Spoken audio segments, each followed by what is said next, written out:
Cheers, guys. Epix here. Welcome to a standalone episode. If you're here for the VR show, that's still coming either later today or tomorrow, along with an explanation on why I missed last week.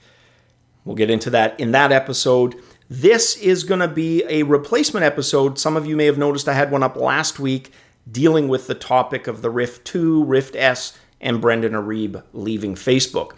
At the time, I got some comments about having jumped the gun. I wasn't in a position to substantiate/validate sources, felt it was better to just set it to private. Hindsight being 2020, I should have probably just changed the title to my thoughts on a possible cancellation, and it wouldn't have changed the content any. But you know what they say about hindsight, 2020 for a reason, it happens after the fact. That's okay because I have additional thoughts. That's what this video is going to be about. We're going to get into the Rift 2, the Rift S, and Brendan Iribe's departure. A little bit of drama? Yeah, a little bit in there, but we're going to lay out the reasons for the why. For those of you possibly confused, concerned, hopefully this helps with an explanation. To do that, I'm just going to throw out some accounting lingo at first. If you're already aware of accounting stuff like public companies, private shares, skip on past this. There's timestamps in every single video. This one is no exception. You can leapfrog right over this. I will make it quick though. So if you're still here, here's everything in a 101 nutshell. There are multiple types of companies. We're going to concern ourselves with two: public, private. The main difference being with a private company, if it's got shares, they are divided internally. A public company, they're sold out externally. Joe Public, thus the name public company. How companies show results to their stakeholders is via financial statements. And those are generally a year's worth of time. And they call that in accounting a fiscal year. The reason is it doesn't always follow the calendar year. For a lot of companies it does, specifically here in North America. But go to Japan, for example, big conglomerates, a lot of them use a March 31st year end with an April 1st fiscal year start. And the reason for all of that, again, quickly, is to make as much of an apples to apples comparison. If you're out shopping for a company, acquiring one, it wouldn't be fair to judge a seasonally based company on the 3 worst months in a year that it can show are always going to be the worst months. You want to look at the whole year's worth of results to make that determination. That's all of it in a nutshell, and you'll see how that plays out in the explanation and my thoughts here. So with that said, we're back. We've got the accounting lingo. Let's talk about Facebook and Oculus and how and why this thing went down the way it did. Put simply, when one company acquires another, there's a honeymoon period. And the reason there's a honeymoon period, and put yourself in the shoes of Oculus. Here's a company, they had, through crowdfunding, raised millions of dollars, single digits.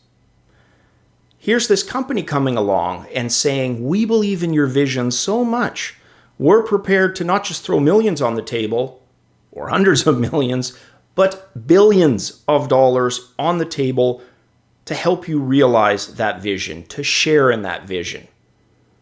And that's usually all they hear. If they're smart, they go a little bit beyond that. And I'm not saying for 1 second they didn't. They were probably aware of things, but you can get so swept up in that honeymoon, that's all you see is launching the product as you envisioned it on a date. Now for sure you can make that happen. But like any honeymoon, there's an expiration date. You got to go home and reality sets in. And I think that's simply what happened here. And to understand that more, I'm going to pull out the old timeline analogy. And I've done this for adoption rate, right? For virtual reality solutions. Same thing with how VR is going to evolve. Think of it as a line. That line has a future state, what that end result VR head-mounted display is going to look like 10 or 15 years from now. And if you took us in a room, me, you guys, and asked us, what core components, features do you think that head-mounted display is going to have 10 years from now?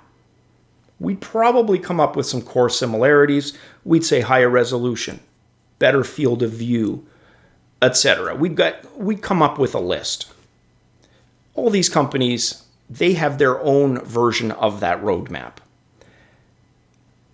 That roadmap is going to lead to convergence at some point. Mobile, which I define as self-powered CPU, GPU, whether it's by a phone that you place inside it or a Qualcomm Snapdragon type CPU/GPU that you place inside it, versus tethered.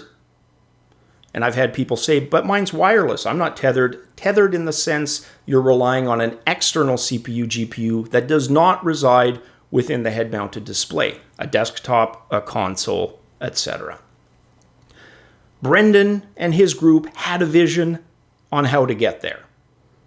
That vision and the roadmap that accompanied that vision went through a product that they were calling the Rift 2.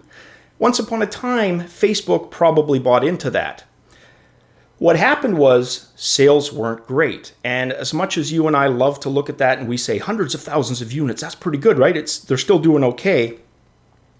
Even with a 10-year plan, Zuckerberg having attested to that plan, they weren't probably happy with those results, hoping they would be in the millions by now, because let's remember, come this March, April, 3 years since launch. Who's broken the million mark? Sony PlayStation VR, and even they probably still aren't happy with their results. And of course, Gear VR, which you could argue a lot of that was promotional giveaway, but 5 million nonetheless. So going back to the Rift 2 and Oculus's vision, 3 years later, the results have been less than stellar for what they likely anticipated. There were internal meetings and a change in direction to get to that future state a different way, a more profitable way was offered up. That was then presented to Brendan and his group, and he likely said, hell no, that's not going to happen. We're going to go this way. The problem is, and this is usually the case, the acquired company generally doesn't win that argument, and they did not in this case. And at that point, Brendan had basically 2 cards left to play. One card, put up and shut up, and just go along with the new change in direction, or leave. He chose the second card, the second option, and left.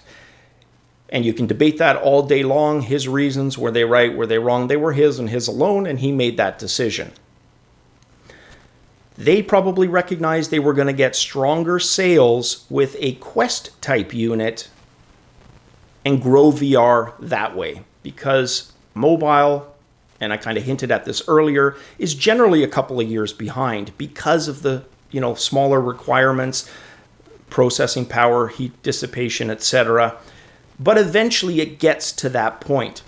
At that point, desktop is still ahead, but mobile is probably good enough. There's going to be a point in time when mobile can do 170-degree field of view at 4K at 90 frames per second, and that will be good enough. They recognize that. They went in that direction. And that direction is one of placing more emphasis on gameplay and experience, the end user experience, over technology for technology's sake. And in that last video, I compared it to Nintendo's strategy, which got a couple of comments because I said after the SNES, Nintendo focused more on the experience. They were no longer the technical lead platform.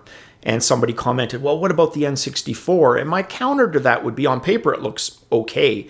3 times more powerful than the Sony PlayStation, for example, the Reality coprocessor. But dig deeper into the actual capabilities of the machine, you have one that can only store 4K textures versus a megabyte on the PlayStation. That's huge, the difference there. And I'll get into that really quick. The other difference was the RCP on the Nintendo lacked direct memory access. That was pretty much a death knell for specific textured type graphics. Finally, the cartridge format, 64 megs, compared to 10 times more over on Sony because they used a CD-ROM. So the reality meant you didn't realize those specs in the way you'd think you'd realize them. But that's not a bad thing, and I didn't mean that as a negative, and I still don't, because Nintendo recognized that and chose instead to play to the strengths of the machine. And what did you get as a result of that? You got titles like Mario 64, which relied on Guro shading, which is a technique that, think of it as a shader. It makes up for not having texture complexity. And it looks way less pixely than the Sony PlayStation. If you compare, there was a game, I think it's NASCAR, I'll try to find it. The PlayStation version, far more pixelated than Nintendo 64's because it didn't rely on the texturing. Instead, it used the Guro shading technique. So they knew they weren't the most superior machine. They played instead to the experience. That happened again on the Wii U, the GameCube, etc. That is the decision that I think Facebook made at the end of the day, is to focus on that and do it via the Oculus Quest route. That's kind of my take on it. What I think the Rift S was an appeasement offering, because fans were pretty much up in arms. Remember, they initiated the Rift with a crowdfunding campaign, and they are passionate and they have every right to be, because they feel, and rightfully so, they helped bring Rift to reality, and now everything's changing.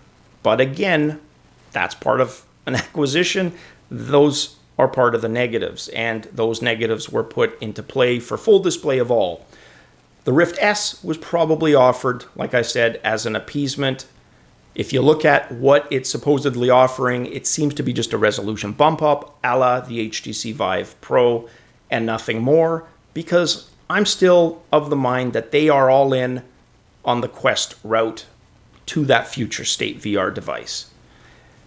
That's basically it in a nutshell. I'd love to hear your guys' thoughts on it. I don't think there was any conspiracy. I think it was just simple realities of public-private company life that dictated what went down. We still have an opportunity to vote with our wallets, though, and that is also huge, but beyond the scope of this video, maybe in a live stream. Guys, we'll leave it at that. Hope you guys are having a fantastic weekend. I promise you, VR show is on the way. And as always, guys, cheers.